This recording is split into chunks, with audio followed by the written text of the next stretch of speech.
The Office of the Director of Public Prosecution in Naivasha did not have so much to forward this file to the DPP. The file was called for as a result of numerous back and forth letters from both sides, the watching brief and also the side of the defense, of which prompted the DPP to ask that this file be brought to his attention.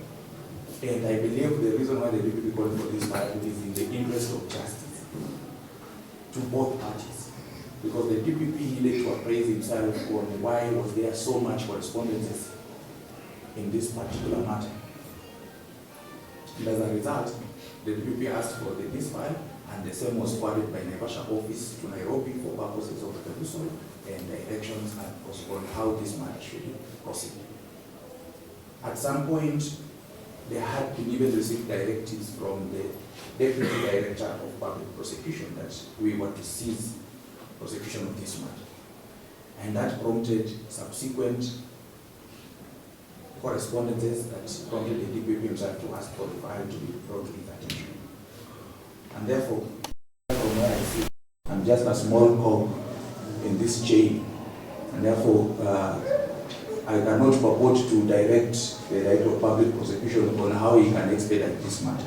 Once he has called the file, it is his prerogative to decide how to proceed from there. So let's mention on 18th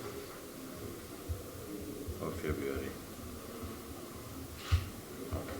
So we mentioned the matter on 18th of February. I have taken into consideration everything you have said.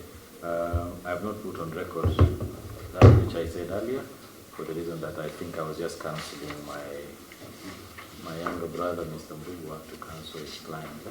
I think it's not right for me. I felt very infringed. Okay. That's guiding.